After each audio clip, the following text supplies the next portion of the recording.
அமைதியான முறையிலே போராடும் செவிலியர்களை கழிப்பறையில் வைத்து கைது செய்வது நியாயமா? கழிப்பறையில் வைத்து கைது செய்வது நியாயமா? இதுதான் பெண்களுக்கான ஆட்சியா? இதுதான் திராவிட மாடல் ஆட்சியா? இதுதான் பெண்களை காக்கும் ஸ்டாலின் அரசா? தமிழக அரசே அமைதியான முறையிலே வாழ்வாதாரத்துக்கு போராடும் செவிலியர்களின் பிரதிநிதிகளை அழைத்து பேசு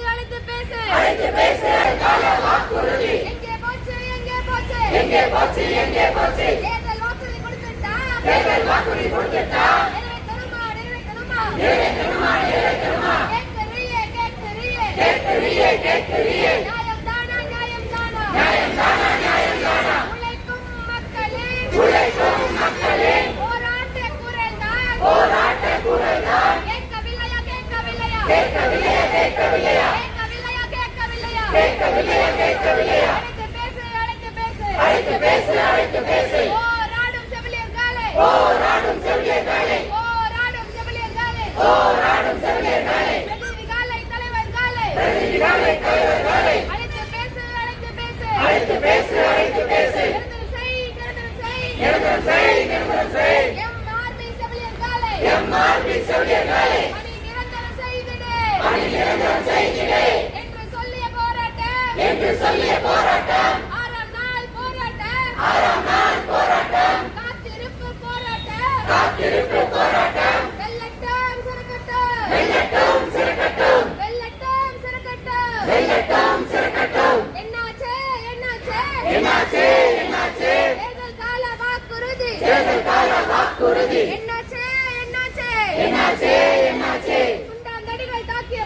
குண்டாந்தடிகள் தாக்கிய போதும் குண்டுகள் நெஞ்சை பிளந்த போதும் மண்டியிட்டு கால் பிடித்து அடிமை சாசனம் கோருவதில்லை கைது செய்வது நியாயம் தானா சர்க்காரே என்ன கேட்டோம் நீங்க கொடுத்த வாக்குறுதி 356 தான்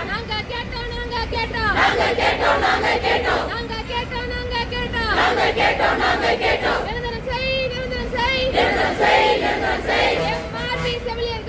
MRP செவிலியர்களை பணி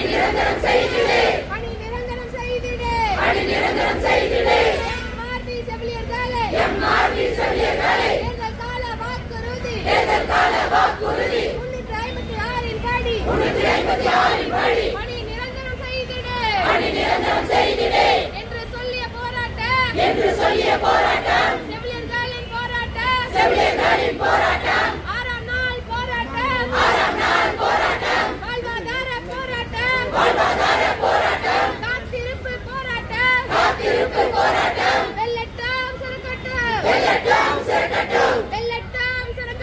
வெல்லட்டும் சிறக்கட்டும் அமைதியான முறையிலே